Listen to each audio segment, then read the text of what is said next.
Hey, everybody. Hey, Jan. Hey, Ann. Thank you all for coming. Good to see you guys. We will go ahead and wait another minute or two before we get started to give a chance for all the notifications to go out. Hey, Lewis Acre Farm. Thank you for coming. Feel free to ask questions if you happen to miss anything. So today is our first ever Herbal Study Hall. I'm really excited about this. I have, I think, meticulously prepared. I want to make sure that it's a great opportunity for all of us to hear some new information, and I'm hoping that you all find it valuable. I've got some plans for what I'd like to chat about, and I know most of the people that are going to be hopping into the chat already know who I am, but I figured I'd do an introduction in case anybody's joining after the fact or if anybody hops in and doesn't know me. So welcome to Mountain Grandma's channel. I'm Mountain Grandma and my name is Tammy. And this Herbal Study Hall is something I've been looking forward to doing for actually a very long time. It's just kind of getting it fit into the schedule and all of that good stuff. But so I've been working with herbs for probably about 20 years, and all of us that do work with herbs, there's a lot of different paths to getting here. Some people learn some stuff growing up from their parents, and some people, maybe it's a cultural thing. And for others, they're just curious, or maybe they had a healing emergency and it's something that they started working on just to try to fix whatever was going on with them. And for me, I actually entered into studying herbs after I got my biomedical engineering degree and worked in clinical research within the pharmaceutical, industry, and realized all of the side effects and everything involved with those pharmaceuticals, even before they make it to market. So that was what kind of turned me on to looking into herbal medicine and looking for just a healthier way.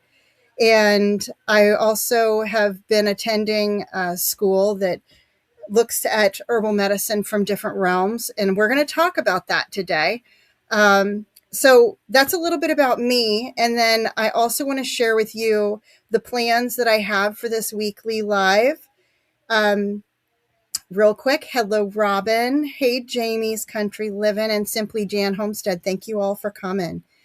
So the plan for this weekly live, just so you guys know what to expect, I'm going to be covering different topics, and those are going to include like your materia medica, which is information about a particular herb. And this could even include what in traditional Chinese medicine we call dui yaos, which would be like two herbs that are synergistic together, maybe herbal recipes, herbal energetics. I'll be chatting not just about herbs that you take internally, but those herbs that you can use externally as well. And we may even have some classes where we talk about, common indications that people are experiencing and how you could treat those with herbs. So that's my plan. And we're going to be doing this every Thursday, 6 p.m. Central Time. And how can you participate? So make sure you subscribe. Make sure you ring the bell, because one of the things I'm thinking of doing and including in this is I'm going to be posting on my community page maybe some questions for you, maybe some shares of information that I think that, the Herbal Study Hall team might be interested in seeing.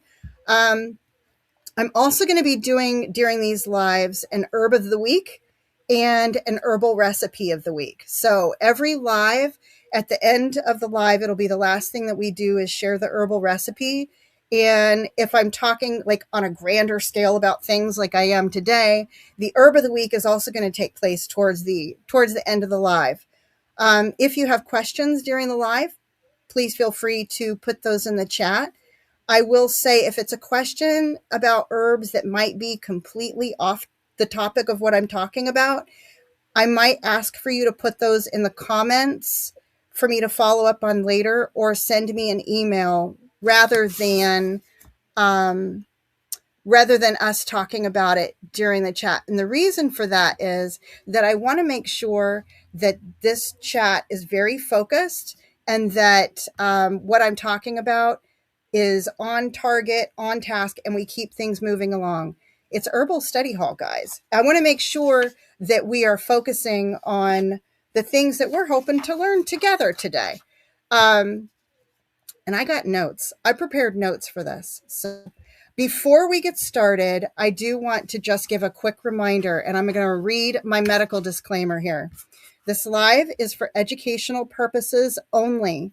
I'm not a medical professional, and nothing shared here is meant to diagnose, treat, or replace medical advice from a qualified healthcare professional. Herbalism can be supportive in your healthcare journey, but everyone's body and health and their health history are different. So please talk with your doctor or another licensed professional before trying new herbs, especially if you're pregnant, nursing, taking medications, or managing a medical condition. This space is about learning, exploring traditions, and understanding plants and herbs, not about giving personal medical advice. So that's my medical disclaimer that's required for me to do this. Now, grab your mug, grab your notebook, and let's go ahead and get started. It is Herbal Study Hall time. Real quick, I also want to say hi to Penny Ortiz. Good to see you. Thank you so much for coming in. So today's lesson I want to chat about, I thought as a first Herbal Study Hall, it would be great to talk about the different herbal traditions and ways of practicing herbal medicine. Because the school that I've been attending, that's what they focus on. They look at everything. So it's kind of cool because then you get to gain experience coming from different perspectives and different ways of looking at herbalism. And the first of those is Western herbalism. And that is what all of you are probably very aware of. It follows in line with your Western indications and diagnosis. And so if you're thinking about what does that mean, it means that Western herbalism tends to use this herb for that problem kind of process in treating patients. Hey, Nancy, good to see you. And thank you so much, Jan.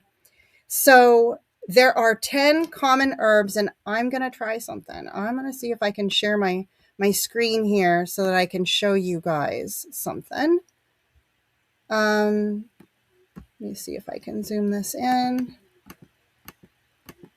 Okay, let's give this a shot.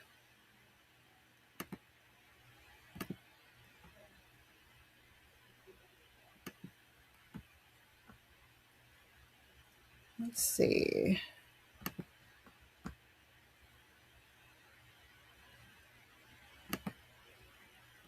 Okay, see if it's going to let me.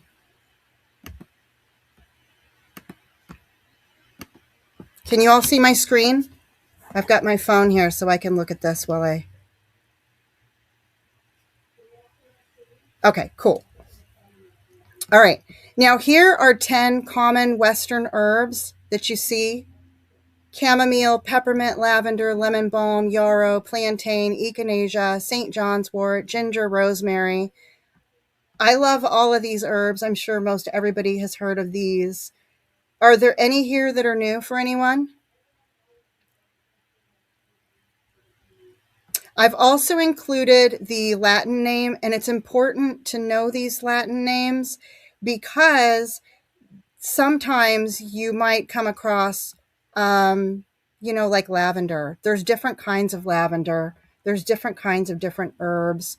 So it's good to know those. And I've got ginger highlighted in red for a reason. And we'll talk about that in just a minute. So in summary, your Western herbalism focuses on treating indications with certain herbs, and it's really a treat this with that sort of mentality, as we mentioned. I'm going to move on now, and I'm going to scroll down so you guys can look at these 10 common herbs for traditional Chinese medicine. I'm a huge fan of traditional Chinese medicine. Traditional Chinese medicine, they look at your yin, your yang, qi. They look at blood flow and shen, which is like your spirit. So they do a lot of pattern diagnosis. And I won't get into the details of the difference between yin, yang, qi, and all of this, but I want you to understand that there is a difference in how they diagnose a patient and how they treat the patient. So they don't typically use a this for that sort of treatment strategy like we do in Western herbalism, but rather they look for pattern diagnosis. So if you have sore knees, well, do you also happen to have lower back pain at the same time? And if you have both of those, are you have any other symptoms going on? Do you have a dry mouth? Are you waking up at night? And then all of these symptoms will kind of be bucketed together, and maybe they fall in the category of some yin or yang issue, whether it's a deficiency or maybe an excess, or maybe a blood deficiency or a qi stagnation. These are just different traditional Chinese medicine terms, and I'm sharing that with you because I might talk in that way in the future at some point, and I just want you to know where I'm coming from. And I also want to give you guys extra exposure into another way to use herbs, to think about it like that. So traditional Chinese medicine, here are some common herbs, and I included the Western name so that some of these might sound a little more familiar, like Angelica sinensis. In Western medicine, we tend to use Angelica archangelica. You see licorice root, that's a Western one. And notice I've got ginger highlighted here. And they're very specific to fresh ginger. And then let me scroll down so you can see a few more. Hey, Troy Sutton, thanks for coming. You've got bohi, juwa, and these are chrysanthemum flower, aged tangerine peel, poria, mushroom, and goji berries. I know people have heard of goji berries. It's Gao Qi Zi in traditional Chinese medicine. So also in TCM, another takeaway from them is that they tend to treat things in a large recipe with more than just a couple of herbs. And they'll usually, if somebody had a yin deficiency, there's a lot going on there. And they'll treat a lot of things with just one herbal recipe. And they'll also, rather than it tending to be in, say, a tea or a tincture, a lot of times they'll even prescribe you like these granules that are made, they order these from a place that makes the medicine. So they tell the place what they want. And then you get these granules and you'll put like a scoop in a water and drink it as a shot like a couple times a day. It's a little different, but it is easier to take that when you're dealing with a chronic condition that can be maybe more very, very complicated. Any questions so far? I hope I'm not going too into the weeds. I'm trying real hard not to, but the goal of this lesson is just to expose you to the different kinds of herbal medicine that are out there, and some of them that you might be doing and not even realize it. Ayurvedic herbal medicine, for example. And you can see here at the top of this list, ashwagandha, tulsi or holy basil, and turmeric. I know that everybody here has probably heard of that. So it's like what it stems from. Yeah, exactly. Ann Philbeck, if I'm understanding your question correctly, you're saying that when they look at pattern diagnosis, they're looking at what it really stems from. And you're correct. With a this for that mentality on treating patients, sometimes you could just be treating symptoms of a larger imbalance. And that is how we look at them. We look at them as at imbalances. Ayurvedic herbalism also looks at imbalances. They do it in a different way, though, and they do use some kind of pattern diagnosis, but it's a little different than TCM, the traditional Chinese medicine. They basically have 3 different kinds of people. I'm going to say this like as easily as I can to describe it. You've got a Pitta person, a Kapha person, and a Vata person. And I won't get into the weeds on what each of those means, but every single one of us has a little bit of all 3 of those qualities in us, but we're probably strongly 2 things. I'm a Pitta Kapha. That means, high energy would be your Pitta personality. And sometimes those people can get red in the face like I do. Kapha people can tend to retain fluids a lot easily. And so I'm like a Kapha Pitta, but the Vata person's maybe somebody that's more inclined to be kind of a nervous person. But we all have a little bit of each one of these. And whatever you have going on, the way that your Ayurvedic herbalist would look at it would be to try to see what seems like it's in excess or out of balance. Is it your Pitta, your Kapha, or your Vata? And then based on that, they treat their patients. I will say, though, now that we are such a global world that we live in, yes, find the root cause of, Robin. That's correct. And with all of the global world that we live in, a lot of herbalists nowadays are starting to be aware, and during training, we're learning more about all of these different methods of herbalism and starting to carry those over into our own herbal studies and kind of borrowing a little bit here and there. And here, I'm going to scroll down so you can see the rest of them. And notice I have ginger highlighted in red here. And there's a reason for that. Because today, let me stop sharing. Today, I want to move on to our herb of the week. Before I do that, does anybody have any questions for me so far? If you have heard of traditional Chinese medicine, hey, Tony Walsh, good to see you. Thanks for coming. Put a 1 in the chat if you've heard of traditional Chinese medicine. And if you've heard of Ayurvedic medicine, put a 1 in the chat for that too. Thank you, Jan. I am trying to stay on task, guys.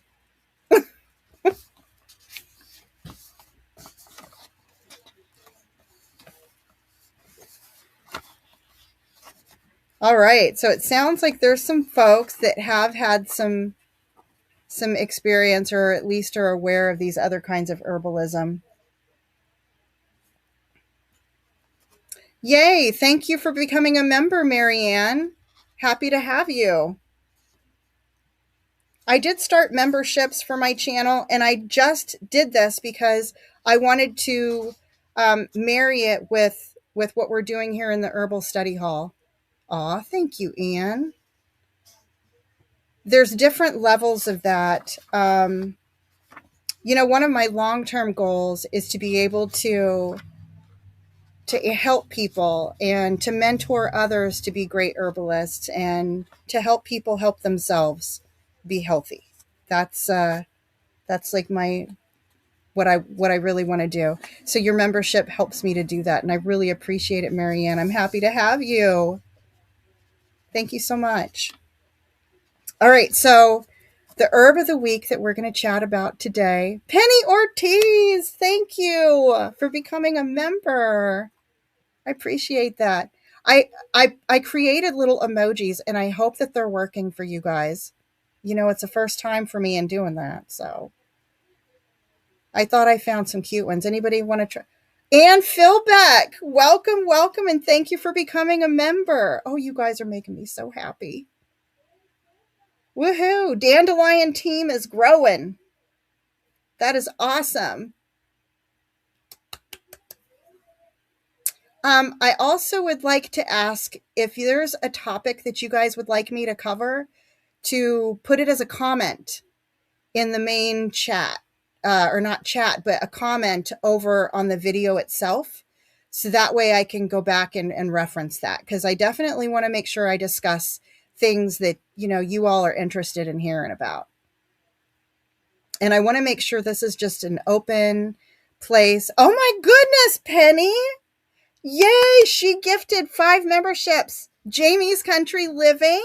1 was to you, Robin, Lewis Acre Farm, and Teresa Jukowicz, and Tina over at Life in the Piedmont. Thank you so much, Penny. That is wonderful.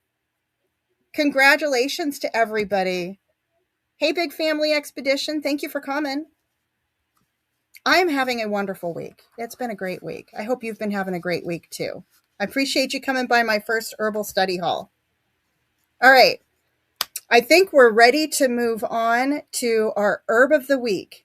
And if you'll notice, when I was talking about the Western herbalism, the traditional Chinese medicine, and the Ayurvedic herbalism, and telling y'all a little bit about that, you'll notice in the 10 most common herbs for each of those that I had highlighted in red ginger, because ginger is a very important and it's a very strong herb that's carried from each herbalism method across. They all, it's one of their top herbs, all three of them. And I even Googled the top herbs to see what were the top herbs because I thought it was, but I wanted to make sure. And it was in the top 10 for all of those. So it's a super important herb and it's also easy to have in your kitchen. And so I'm going to go through some of the things about ginger. I want to grow ginger too, Anne. I think that would be so fun. Robin over at Garden State Gardener is growing ginger and she's also grown turmeric. And she's, I believe, going to be sharing a video about that. Thank you so much, Marianne. We're so happy to have you and welcome, welcome. All right. So for ginger, some of the energetics of that herb, it's warming and it's stimulating. And I think we all know this. It can be a little bit spicy. Yes. And it's great for the stomach. Western herbalism also considers it a circulatory stimulant. So it helps, encourage circulation. It's great for nausea and motion sickness, any sluggish digestion. And they do say, like, if you drink a lot of ice water or a lot of ice cold drinks, you're kind of slowing your digestion down, just like cold does to anything, right? If you're cold, you tend to slow down. Well, that's what happens to your digestion. If you have cold hands and feet, anything like that. It's also anti-inflammatory. It's a carminative, just meaning it not only helps your digestion, but helps like your gases and things flow and prevent any problems there. And that's how Western herbalism uses it. Traditional Chinese medicine, they use the fresh ginger only. In Western herbalism, you can dehydrate that ginger, right? You can dehydrate it, you can powder it, you can put it in a jar. You could add ginger to your tea or whatever you're drinking. I love a ginger green tea with some lime juice. It's amazing. But anything like that, you can do that. With traditional Chinese medicine, when they're talking about the medicinal aspect of it, they really look at fresh ginger more than anything. And that's why with traditional Chinese medicine, I'm going to check myself here. The name for that in Chinese, where is it? Is chrysanthemum. Why can I not see this? Oh, because it's not coming out in ink and red. Okay, hold on. I got to go look somewhere else.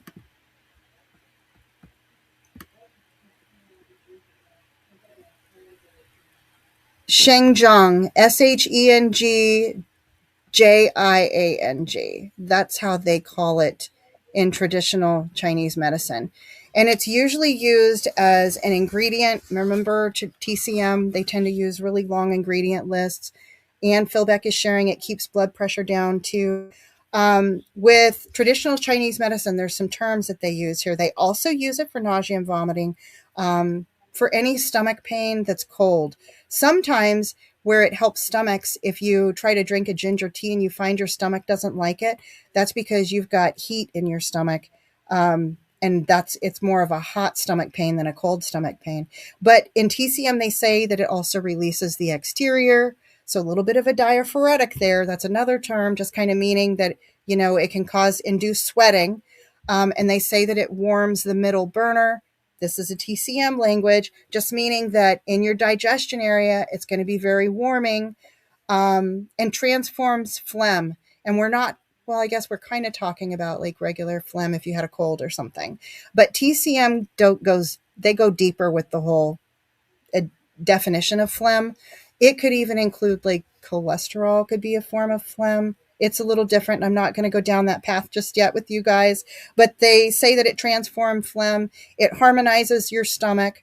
They encourage use with it for early stage colds that have chills along with that, and any cough with thin mucus. So in summary, it has a releasing the exterior function. There's a strong overlap with the digestion that you see in other, in other herbal methods. But moving on to Ayurvedic. Any questions so far, guys?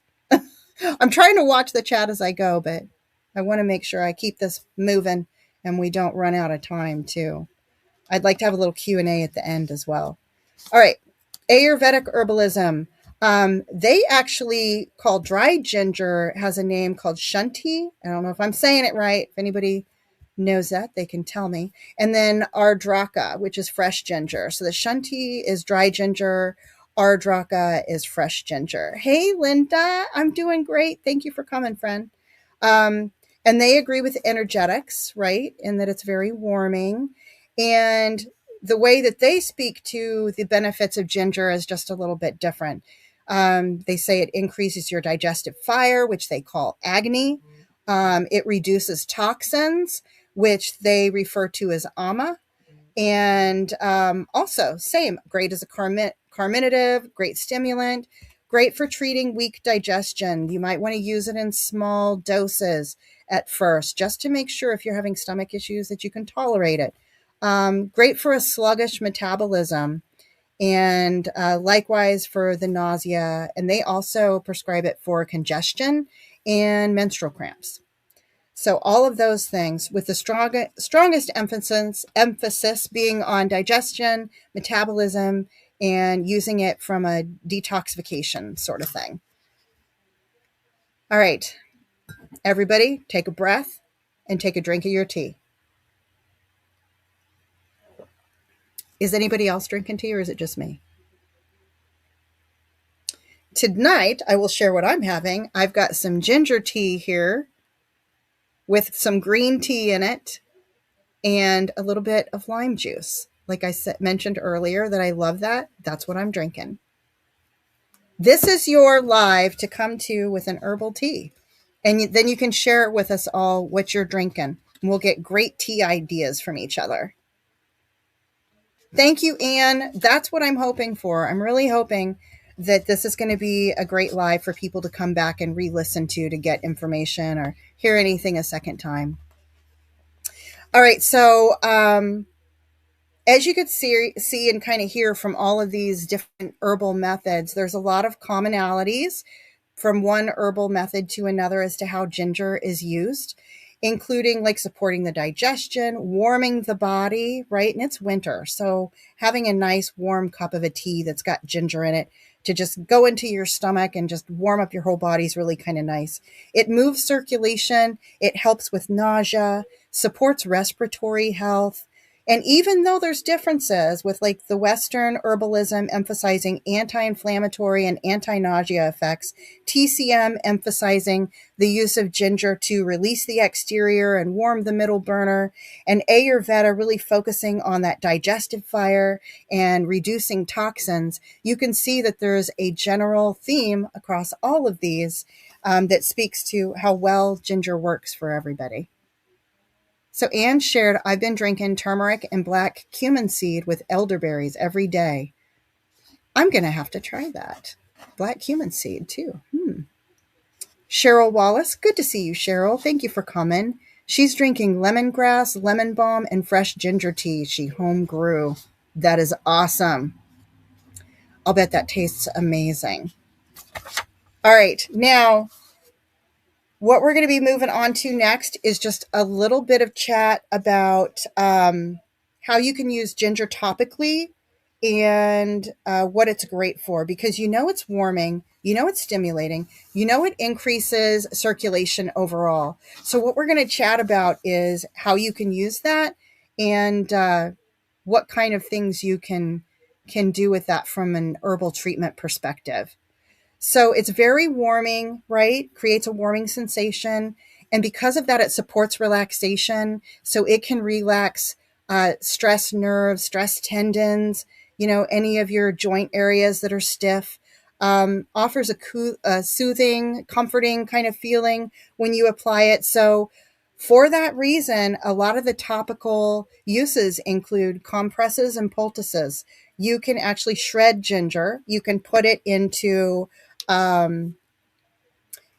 cloth, whether it's like a t-shirt. I mean, it doesn't have to be anything fancy, a gauze bandage, something like that. Fold it over, put it on the area that you're wanting to treat, and just let it sit there for a while, and that would help you. You could also infuse it into an herbal oil and make an herbal oil with it for massage therapy or putting on your, whatever hurts. I was going to reach for my knees because I know that's a lot.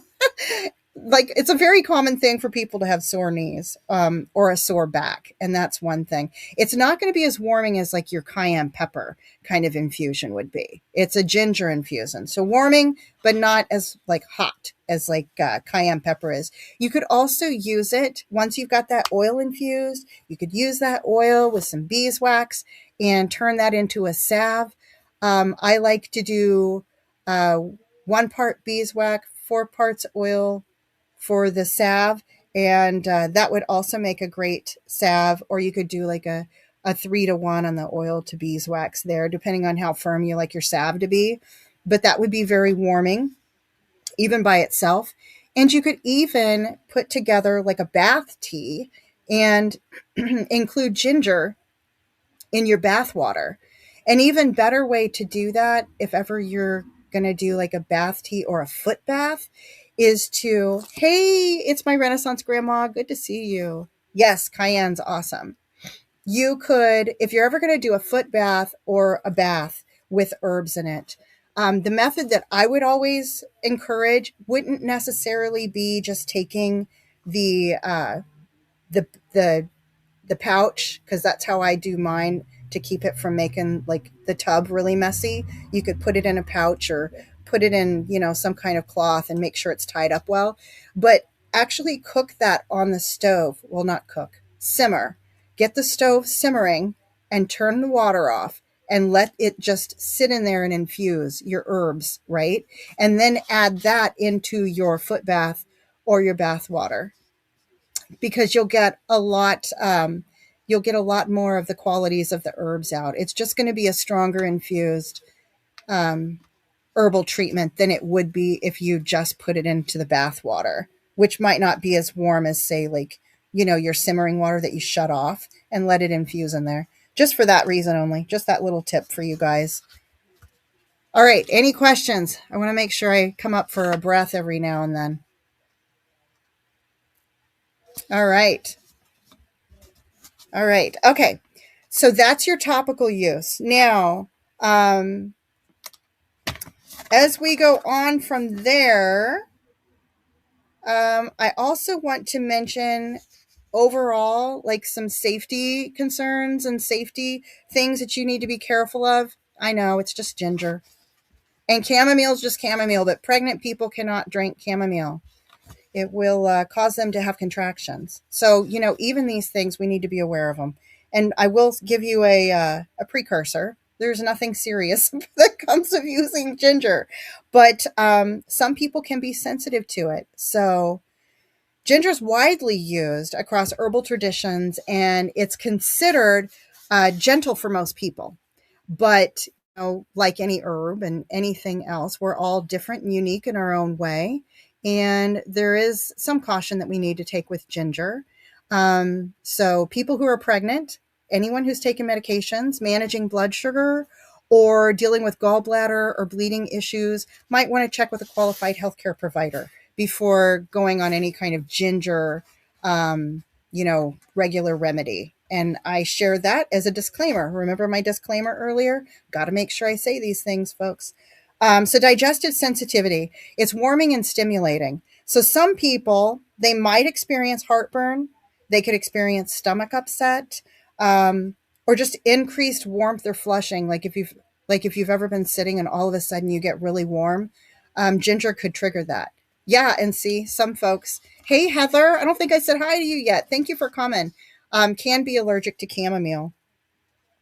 Pregnancy considerations, high amounts of ginger might not be appropriate for people, for women who are pregnant. So, when you're pregnant, boy, you just got to watch out for everything. But it has been used like mildly to treat nausea for pregnant women, just not in high amounts. So keep that in mind. Medication interactions, particularly like your blood thinning medications and medications that affect your blood sugar. It doesn't mean that ginger is unsafe. So just kind of putting that out there. It just means that people taking those medications should be careful. Listen to your body, listen to how you're feeling. And if in doubt, talk to a healthcare professional. So just be careful that way. Gallbladder concerns. So ginger stimulates digestive activity. Remember, we talked about that. It like increases circulation. It promotes digestion. It's great for your metabolism. Well, part of that is going to impact anybody who has gallstones or gallbladder issues.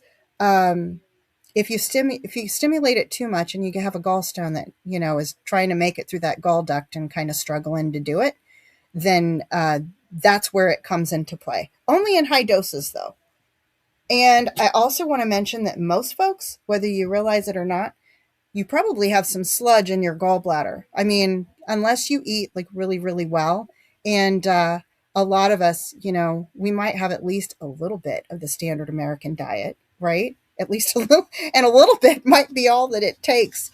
You should Google what gallbladder and gallstones look like, and that'll give you an idea of the sludge that I'm talking about.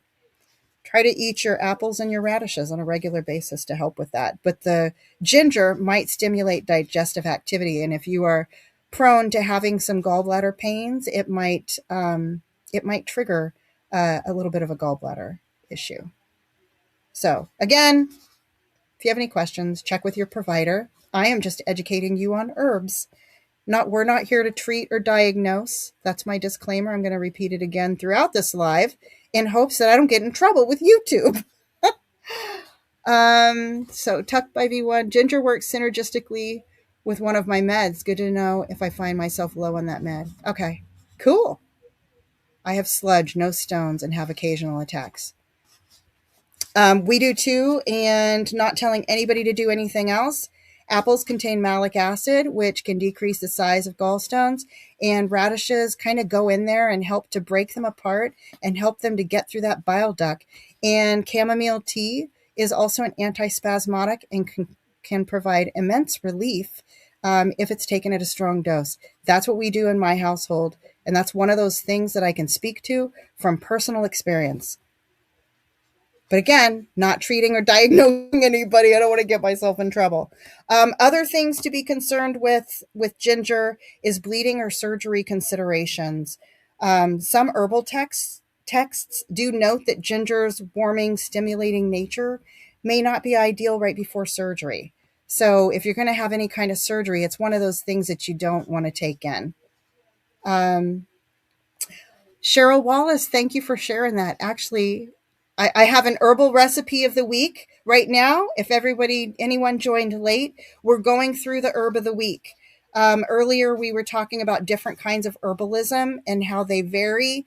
And then we're moving on to the herb of the week. And then we're going to talk about the herbal recipe of the week. And this is kind of my format plan every week for the Herbal Study Hall. All right, other things, blood sugar considerations. I think somebody had a question about this. It may influence blood sugar. So if you're managing your blood sugar, you need to be careful and watch how it impacts you. Again, it all goes down to quantity, right? Like how much tea are you drinking? How strong is your ginger tea? And how much of it are you drinking? For years, bodybuilders have been taking a bath with fresh ginger the night before competition to firm the bodies and define their muscles to appear cut up. That's cool. Thank you for sharing that. I appreciate that feedback too, Tuck by V1. Awesome.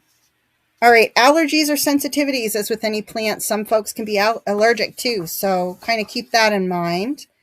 So for topical use, those were safety concerns related to internal use of ginger. Topical use safety concerns, it's warming and stimulating. If you have really sensitive skin, you might have a problem with that. Dilution, like in other words, infusing it in an oil or something, is commonly done. You might want to patch test if you're going to be doing like a ginger poultice. Maybe don't leave it on too long. Maybe patch test it in an area where you don't have any skin issues or something first. And you actually want to avoid using it on broken or irritated skin. A good way to test before really consuming, I would suggest a topical patch test before you consume if you're going to drink a whole lot. Otherwise, ginger's in everything. And if you're going to Like, it's probably already in some tea blends. If you tend to buy tea blends from the grocery store, you probably have ginger in them at a small amount. So just be careful. If you're somebody who tends to be allergic to things, do a patch test before you consume it. Fermented ginger is good. All right. Any other questions before we move on to our herbal recipe of the week? All right, let me see if I can get my screen sharing done here.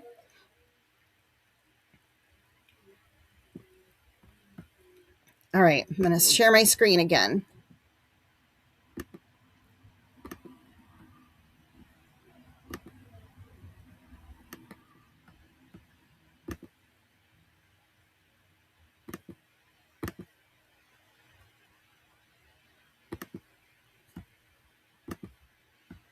All right, can you guys see it?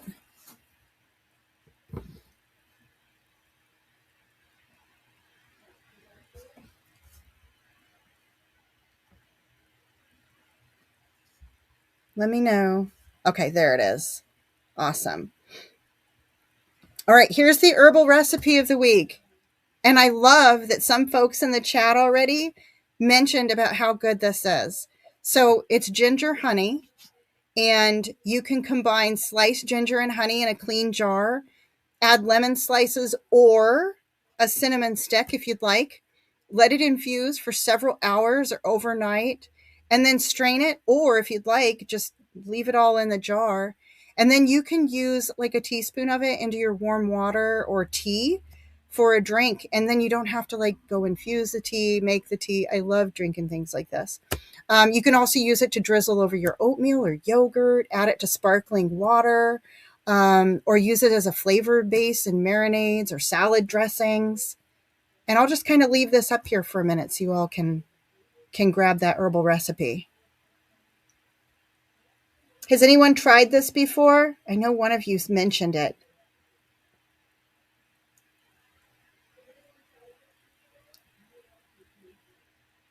Yeah, who mentioned it? I can't remember.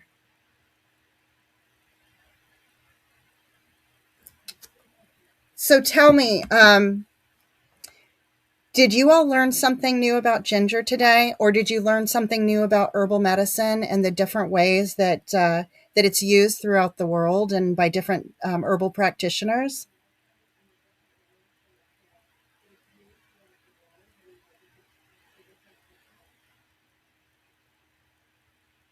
That was my goal. My goal is that that I share some information about herbs, maybe in a little bit different of a way than what you typically hear about herbs when you're watching YouTube videos and joining YouTube lives. Okay, now the last thing I want to do. I do want to, let me come back. Does everybody have this? I'm going to quit sharing. I'll put it in the description box too. Hold on, I'm going to stop sharing. Pop back over. So I can't, that way I can see the chat on the screen. Awesome, Penny. I'm so glad to hear it.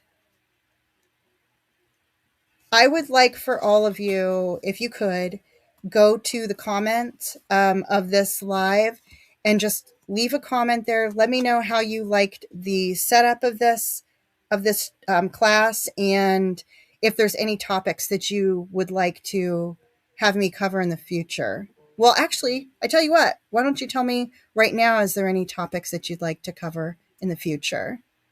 No, it's not. I don't know that it's cinnamon stick and lemon. I think it's like an either or. Both of them at the same time might not be that great. Cheryl Wallace, just do the cinnamon stick or the lemon. Oh, ashwagandha. That's a wonderful herb. Thank you, Heather. I know I'm forgetting something. There was one other thing I wanted to do, and that's why I made notes for myself. So hold on. 11. Oh, I know what it is. Are you ready for your herbal assignments? Put a 1 in the chat if you want an assignment for the week.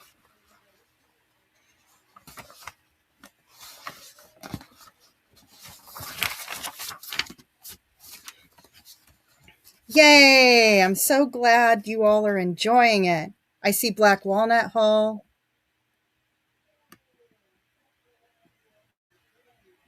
Ashwagandha. Do you peel the ginger first? So I don't. I imagine some people do, but I don't. I never peel the ginger. I mean, unless it came out of my own garden bed and it was like dirty. At the grocery store, you can get the organic ginger, and it doesn't look like it's dirty, and I don't peel it. But you can. Comfrey's another good one. Okay, Robin doesn't peel hers either. All right, so we're all ready for our assignment for the week. I want everyone to, if you have ginger in your refrigerator, great. Use it. Maybe try that herbal recipe. For anyone who doesn't have ginger in the fridge, I'll bet you have it in your shelf.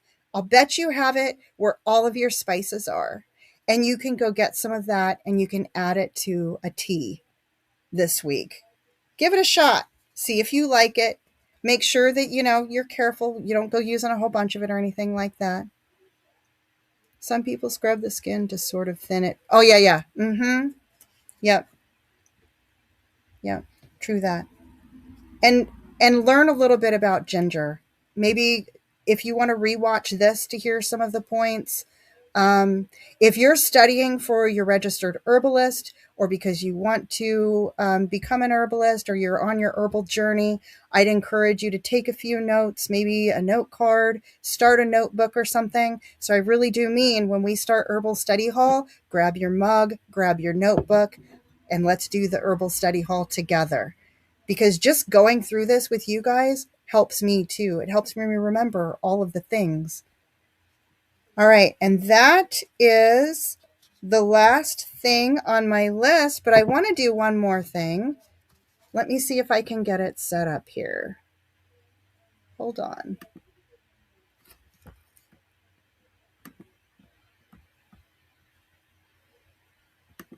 I'm going to see.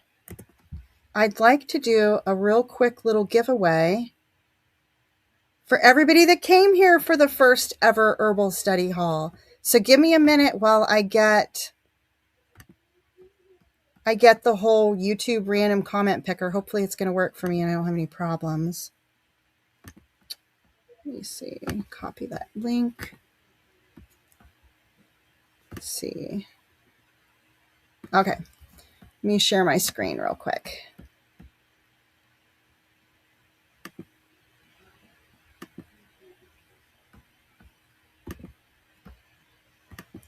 Okay.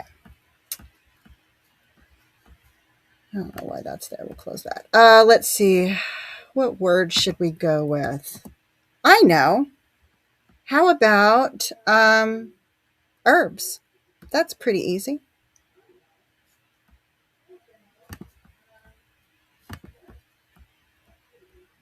Oh, do I need to tell you? Okay, hold on. And it's going to be no hashtag necessary. Just type in herbs.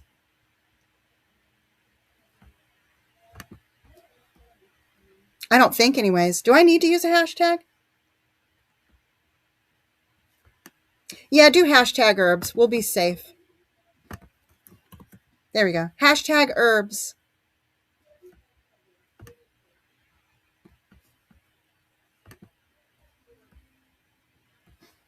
Can you all see it?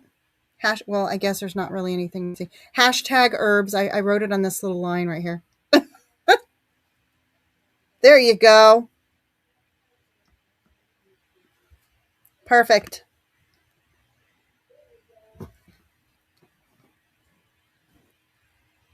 Oh, okay. Thank you. Thank you, Vanessa. Hashtag herbs. I'll give you all a couple more minutes. So this live is going to be every Thursday at 6 p.m. Central Time, and it should last I mean, it could last 30 minutes to an hour. It kind of depends on what the topic is.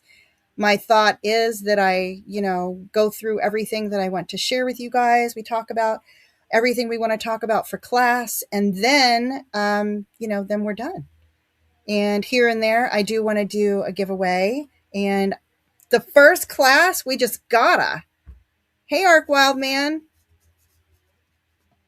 Arc, we are just now doing a giveaway. So if you want to put hashtag herbs in the chat, I'm going to give a prize away before we end.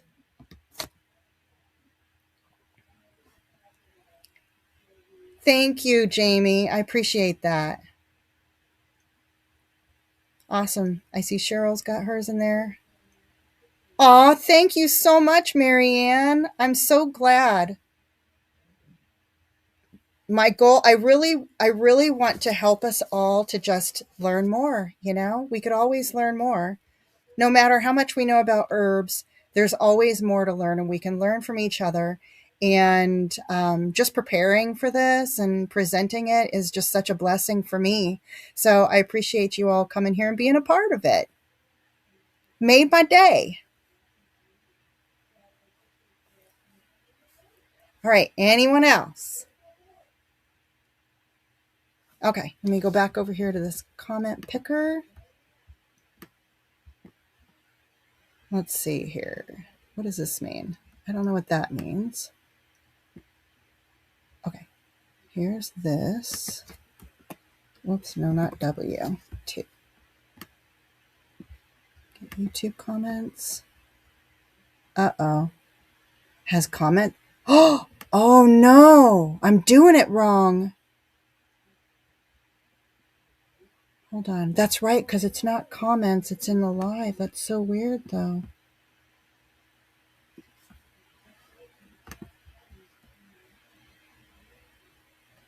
Yeah,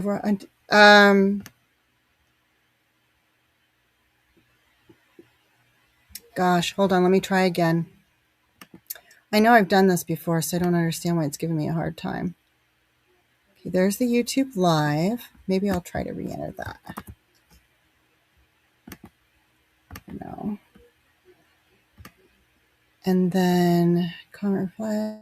What's your comment? Settings and filters. No, we don't need any of that. Show random names. Result settings. Okay. Get YouTube comments. We might have to do this a different way. Okay. Let's do this a different way. There's not too many people in here to do this. All right. There's 20 people. Well, 19. Let's go with 20. Pick a number. Hold on. Nobody do anything yet. I'm going to write one down. We'll do it the old-fashioned way.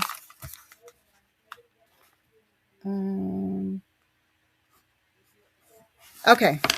Pick a number from 1 to 20 and put it in the chat. You can only put one number.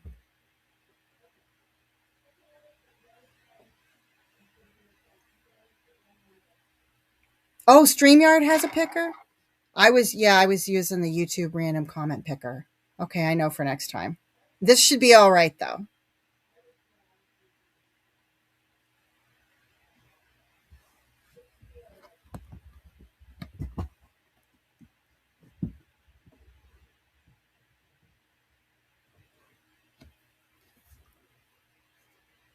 If you guys are good with it, I'm good with it. All right, does everybody have their numbers in? Maybe we'll wait another minute or so.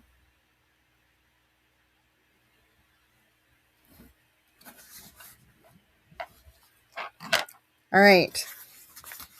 I'm going to show you the number. Can you see it? Yeah. Can you guys see the number? Hang on. Let me stop sharing too. That might be helpful.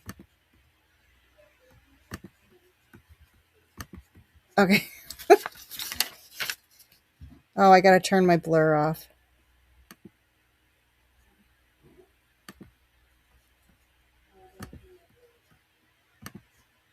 Okay. The number was 15. So who was our winner? I saw it fly by, but I didn't want to say anything. The winner is Jamie's Country Living. Congratulations, Jamie.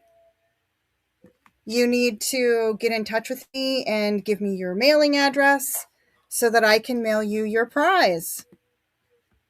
All right. Well, thank you all so much for coming. That wraps up our first Herbal Study Hall, and I'm super excited about next week. Don't worry, I will be doing my homework. I'll be preparing a great lesson for you guys, and I hope to see you in class next week. Herbal Study Hall. You all have a great rest of your week, and I'll see you next time. Thanks, everyone, for coming. Bye, everybody.